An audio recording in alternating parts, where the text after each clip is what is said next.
मेरे दोस्तों, आपका स्वागत है आपके अपने YouTube चैनल प्रथम अकाडमी परिवार में। मैं हूं सूरज कुमार। तो जो क्लास 8 का आपका बोर्ड का एग्जाम होने वाला है, उसके लिए आज हम लोग कुछ मोस्ट इंपॉर्टेंट साइंस के ऑब्जेक्टिव प्रश्न पर बात करेंगे और ये हमारा पार्ट 4 वीडियो है। इससे पहले 3 वीडियो डाला हुआ है, नहीं देखे तो देख लीजिएगा, क्योंकि मैं क्वेश्चंस रिपीट नहीं कर रहा। तो ऐसा नहीं कि पार्ट 1 वाला क्वेश्चंस मैं पार्ट 4 में ही करा रहा हूँ। तो आपको जितने भी पार्ट मिलेंगे, सभी पार्ट में अलग अलग टाइप के अलग अलग किस्म के इंपॉर्टेंट क्वेश्चन आपको देखने को मिलेंगे। तो एक भी पार्ट अगर मिस कर दिया आप लोग और एग्जाम में अगर उस पार्ट से क्वेश्चन आ गया, तब फिर आपका दिक्कत हो जाएगा। और ये मैं गारंटी देता कि मैं जो जो क्वेश्चन कराऊंगा उससे बाहर क्वेश्चन नहीं जाएगा।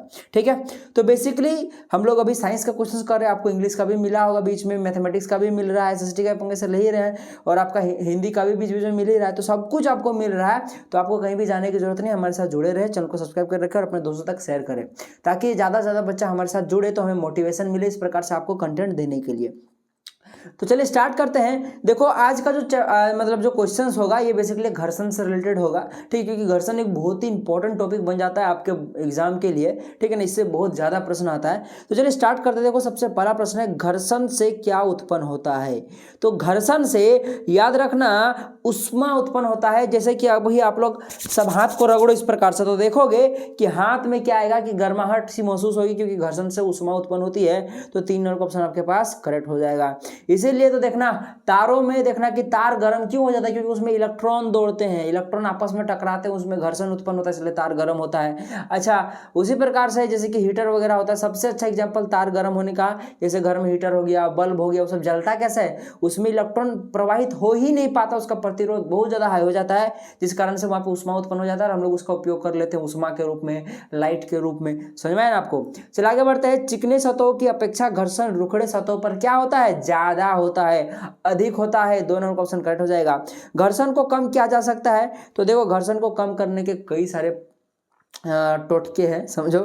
जैसे कि तेल डाल दो, ग्रीस डाल दो, या पाउडर से भी कम किया। जैसे आप लोग कैरम खेल दो, कैरम में आप लोग पाउडर डाल के कैरम खेलते हो, तो उससे क्या होता है, गोटी बहुत स्पीडली छलकता है, वो अच्छा लगता है आपको। पाउडर से भी कम हो सकता है। यानी कि इनमें से सभी 4 नंबर का ऑप्शन जो दिख रहा है आपका, ये करेक्ट हो जाएगा।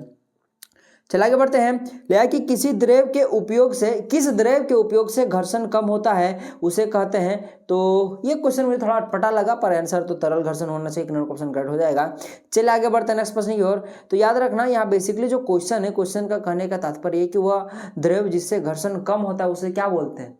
तो आप लोग मुझे इसका आंसर जरूर कमेंट करके बताइएगा। फिर भी मैं बता दूं क्या, ये प्रश्न अगर ऐसा रहता तो और अच्छा होता कि वह पदार्थ जिसके उपयोग से घर्षण कम होता है क्या कहलाता है? उसको लोग लुब्रिकेट बोलते हैं। आई होप कि आपको पता होगा। और बेसिकली ये एक प्रकार का तरल ही होता है। तो इसका ऑप्शन में कहीं अगर तरल लुब्रिकेट भी होता तो शायद आप लोग सही मार देते, तो कोई दिक्कत नहीं होता। ठीक है, तो बेसिकली अगर ये प्रश्न आए तो इसमें तरल घर्षण आप लोग मार दीजिएगा। क्वेश्चन ऐसे गलत नहीं है, पर क्वेश्चन ज़्यादा अच्छा होता जो कि मैंने आपको बताया अगर वो पूछता तो। अच्छा, किस आकृति की वस्तु पर तरल घर्षण कम लगता है? तो याद रखना वृत्ताकार। ठीक है, तो आपके पास 4 नंबर ऑप्शन करेक्ट हो जाएगा। अच्छा, घर्षण को बढ़ाया जा सकता है? तो देखो, घर्षण को यहाँ बढ़ाने की बात चल रही है, ना कि घटाने की बात चल रही है। तो घर्षण को घटाने की अगर बात चलती है तो चिकना सतह बोल देते, तेल वगैरह का उपयोग होता। परंतु घर्षण बढ़ाने की अगर बात चल रही है तो रुखड़ा, ये करेक्ट हो जाएगा। रुखड़ा सतह का उपयोग करेंगे। चलिए आगे बढ़ते हैं। नेक्स्ट प्रश्न देखिए आपके पास है यहाँ पे, सर्पी घर्षण इनमें से किस घर्षण से कम होता है? तो याद रखना स्थैतिक घर्षण से कम होता है। अच्छा, लिया कि किसमें घर्षण न्यूनतम होता है? तो याद रखना कि देखा जाए तो तरल घर्षण जो होता है ये सबसे कम देखा जाए तो इसमें घर्षण होता है।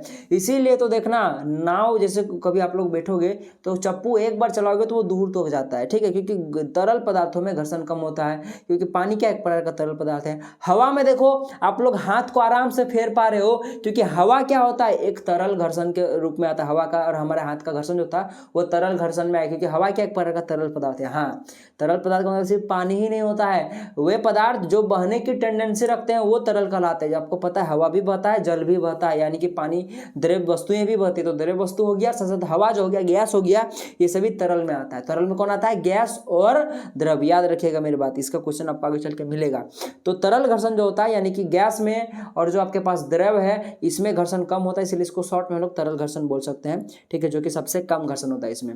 अच्छा, घर्षण निर्भर करता है, तो देखो घर्षण जो होता है ये पृष्ठों की आकृति पर निर्भर करता है, ठीक है, याद रखना मेरी बात, वस्तु के द्रव्यमान पर निर्भर करता है। तो ये सभी चीजें ऐसी हैं जिनको याद रखना है आपको, क्वेश्चन बनते हैं। तेलीय सतह से क्या होता है? अभी मैंने आपको कुछ देर पहले पढ़ाया था कि तेलीय सतह से तेल देने से घर्षण घटता है, यानी तेलीय सतह से क्या होगा? घर्षण कम हो जाएगा, घट जाएगा। ए नंबर का ऑप्शन आपके पास करेक्ट हो जाएगा।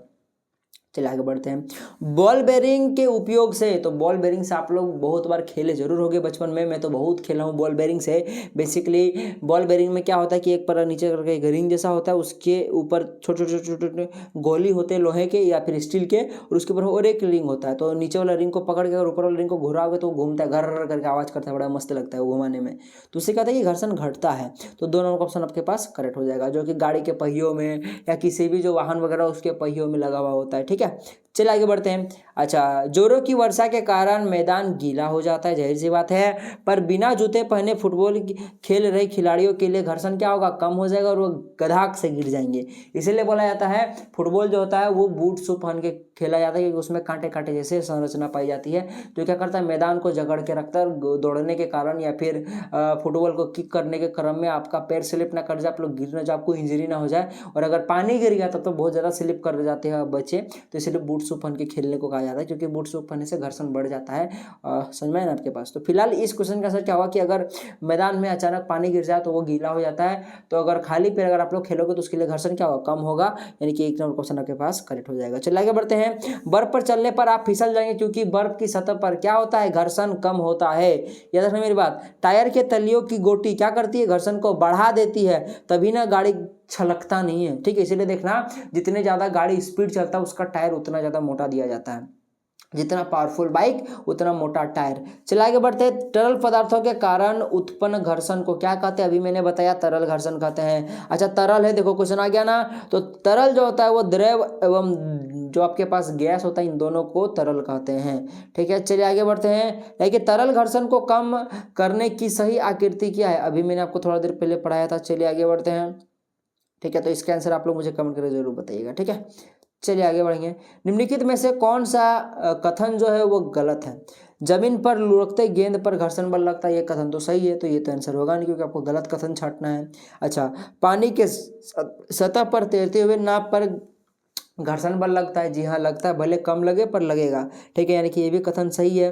चलिए आगे बढ़ते हैं। चिकनी सतह वाली सड़कें पर चलती हुई साइकिल पर घर्षण बल लगता है, जी हाँ, चाहे चिकना सतह हो चाहे कोई भी सतह हो, उस पर घर्षण जरूर लगता है। कोई भी सतह बोलना गलत होगा, पर एक चीज याद रखेगा, दुनिया में कोई भी ऐसा अभी तक सतह नहीं बनाया गया है जो पूरी तरह से फ्रिक्शनल लेस हो, यानी उसमें एक थोड़ा सा भी घर्षण ना ऐसा बन ही नहीं सकता है, थोड़ा ना थोड़ा घर्षण होता ही होता है। चलो आगे बढ़ते हैं। हाँ, ये बोला जा सकता है कि घर्षण कम हो गया, पर हमेशा खत्म हो गया घर्षण, ये बोलना गलत होगा।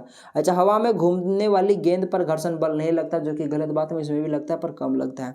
चलो आगे बढ़ते हैं। अच्छा, घर्षण हमेशा हानिकारक होता है, जी हाँ गलत बात है। घर्षण जो होता है ये कुछ कुछ मामलों में हानिकारक, तो कुछ कुछ मामलों में लाभदायक होता है। देखो, लाभ वही हम लोग चल पाते हैं, हम लोग बोल पाते हैं, कुछ भी कर पाते हैं, तो घर्षण के कारण। अगर घर्षण नहीं रहेगा तो बेसिकली हानि क्या होगा, मतलब घर्षण नहीं होगा तो हम लोग चल वगैरह नहीं पाएंगे, ठीक है। और अगर हानि की बात करें तो देख लो, गाड़ी का इंजन वगैरह घिस जाता है समय टू समय, चप्पल आपका घिस जाता है, ठीक है ना। अगर आप लोग जमीन पे गिरोगे तो आपका सिर विर अगर छिला गया तो वो घर्षण के कारण नहीं छिलाता है, समझ में ना। तो ये सभी कुछ कुछ हानि चीज होती है, कुछ कुछ लाभ होता है, परंतु ज्यादातर लाभ है। बिना घर्षण का हम लोग जिंदा नहीं रह पाएंगे, ठीक है।